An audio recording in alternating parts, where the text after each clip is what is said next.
स्वागत छ भाइ बहिनीहरुलाई नेपाल अनलाइन स्कुलमा। हामीले ट्रान्सफर्मेसनमा सोधिने तपाईहरुलाई क्लास 10 को स्टुडेन्ट्सहरुलाई सोधिने ट्रान्सफर्मेसनबाट सोधिने लङ क्वेशनहरुको बारेमा डिस्कस गरिरहेका थियौं, जसमा हामीहरुले लङ क्वेशनहरु चाहिँ हामीले 10 टाइप्समा डिभाइड गरेका थियौं र त्यसैगरी हामीले टाइप 1 2 3 4 सम्म हामीले गरिसकेका छौं र आजबाट हामी टाइप 5 को क्वेशनहरु सुरु गर्न गइरहेका छौं र टाइप 5 मा हामीहरुले फर्स्ट क्वेशन लिएको छु मैले, जस्तै यहाँ सो टाइप 5 को क्वेशन र यो क्वेशन हामीहरुको मोडल पेपर जुन पब्लिश गरिन्छ मोडल पेपर अफ 2076 मा पनि राखिएको छ र यसलाई 2075 मा रेगुलरमा सोधिएको क्वेशन रहेछ। यो हामीहरुको 2075 को पेपरमा रेगुलरमा सोधिएको क्वेशन हो यो। सो यसैगरी क्वेशन चाहिँ हामीहरुको ट्रायंगल पीक्यूआर हामीहरुलाई के भन्छ र त्यसैगरी त्यसको भर्टिसेसहरु के भन्छ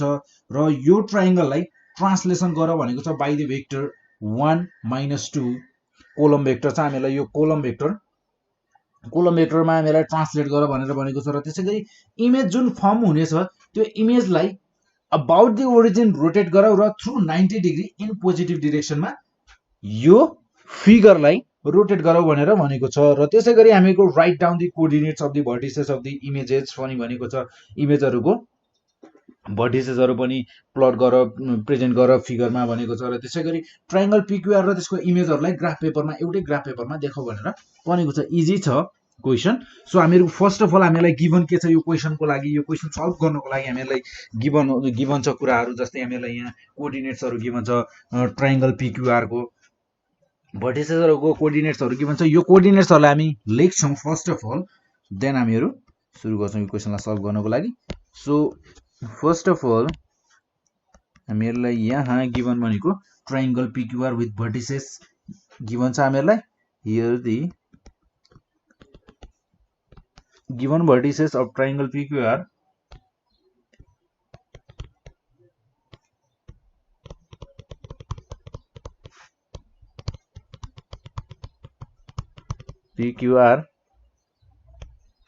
आर पी हामीहरुलाई गिवन छ 2,1, देन हामीहरुलाई क्यू गिवन छ 2,4, क्यू गिवन छ हामीहरुलाई 2,4 र त्यसैगरी आर हामीहरुलाई गिवन छ 5,2 एन्ड आर भनेको छ हामीहरुसँग 5,2। ठीक छ। देन हामीहरुलाई भनिएको छ यसलाई फर्स्ट अफ अल हामीहरु ट्रान्सलेसन गर्छौं, देन हामीहरु यसलाई रोटेट गर भनेछौं र हामीहरुको first of all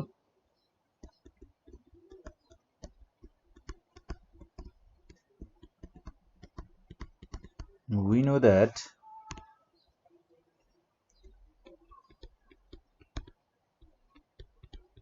object x, y लिम र यसलाई ट्रान्सलेसन गराइएको छ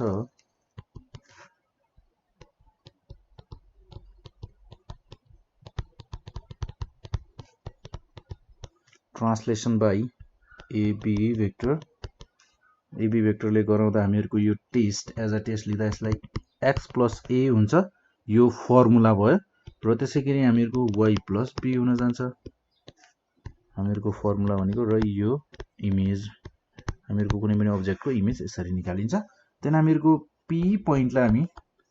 p कोअर्डिनेटलाई हामी ट्राई गर्छौं, देन हामीहरुको p को translation by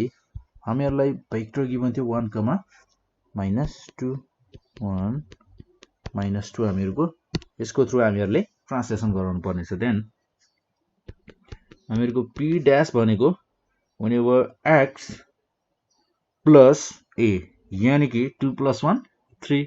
then y + b यानी कि 1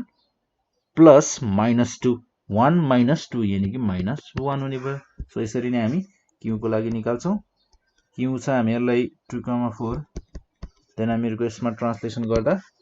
q डैश भनेको हुने भयो हामीहरुको 3,2। सो त्यसैगरी हामीहरुको r छ, r हामीहरुलाई गिवन छ 5,2,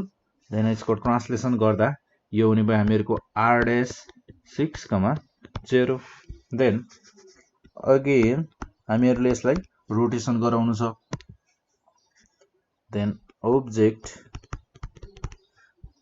object हामीहरुको x, y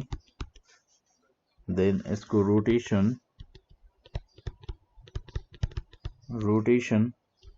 through 90 degree the origin गर्दा यो हुने भयो हामीहरुको -y x हुन्छ यो भयो हामीहरुको formula as a formula then हामीहरुको p डैश जुन पोइन्ट छ p डैश 3, -1 यसलाई हामीहरुले रोटेसन गरायौं भने rotation through 90 degree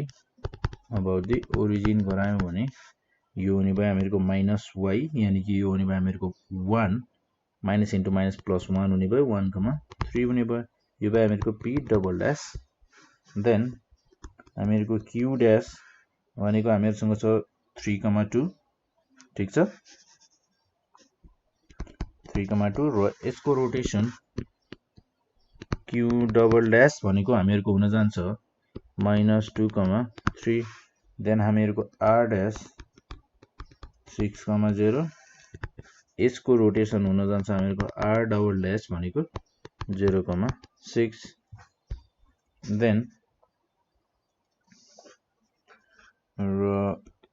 thus the vertices of final image of triangle PQR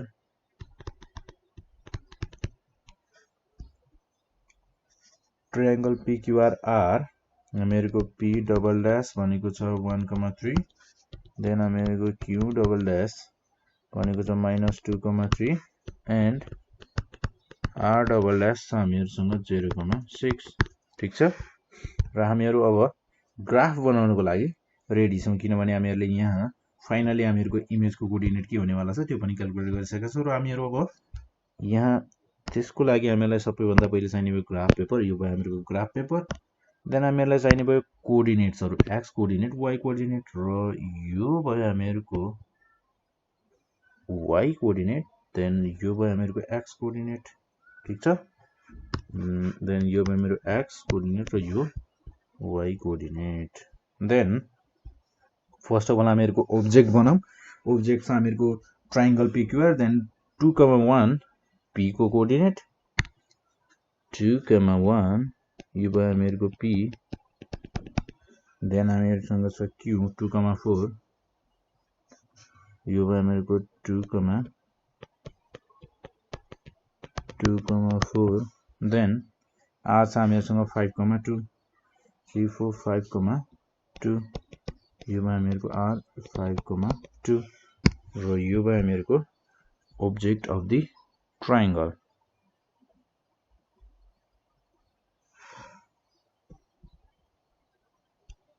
then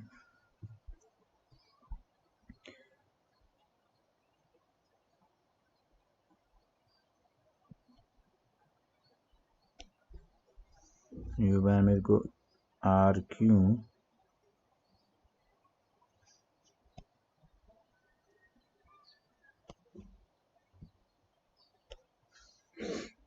र त्यसैगरी आफ्टर ट्रान्सलेसन हामीहरुको पोइन्टहरु triangle p dash q dash r dash triangle हामीहरुको कोअर्डिनेट छ त्यसको 3,-1 p डैश देन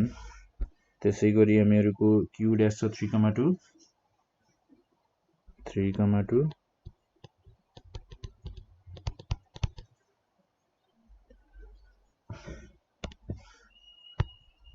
हामीहरुको q डैश भनेको 3,2 यानी कि 3,2 भनेको हामीहरुको यहाँ पर्ने भयो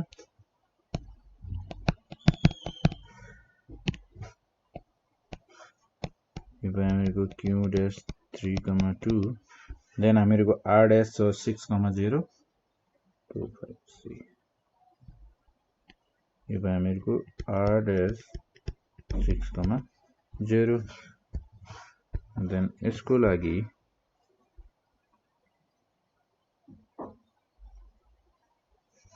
यो भयो हामीहरुको PQ लाइन देन यो भयो हामीहरुको P dash R dash side, then ये भयो मेरो को RQ side,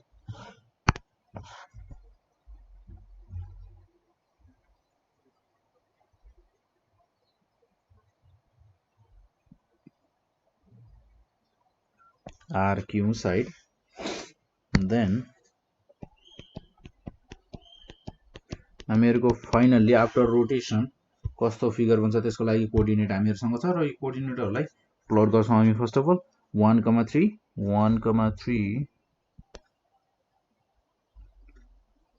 यो भयो हामीहरुको P डबल डैश 1,3 देन हामीहरुसँग छ Q डबल डैश -2,3 -2,3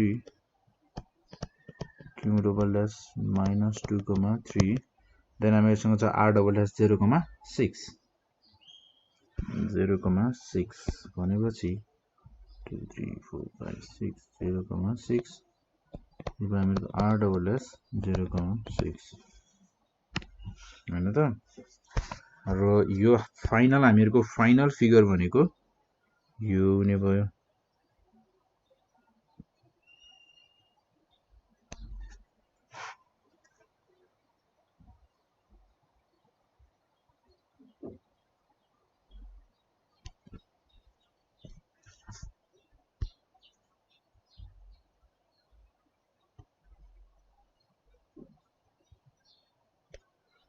र यो भयो हामीहरुको फाइनल फिगर फाइनली हामीहरुको ट्रायंगल भनेको यस्तो हुने रहेछ र हामीहरुको यो भनेको हामीहरुको आफ्टर रोटेशन बनेको फिगर आफ्टर रोटेशन र ट्रान्सलेसन गर्दा भनेको यो भयो triangle P dash Q dash R dash भनेको हामीहरुको रोटेशन गरिसके ट्रान्सलेसन गरिसकेपछि र रोटेशन गरिसकेपछि हामीहरुको P dash Q dash Q double P double dash Q double dash R double dash भनेर यसरी हामीहरुको गर्न सक्छौं यस्तो टाइपको क्वेशनहरुलाई र त्यसैगरी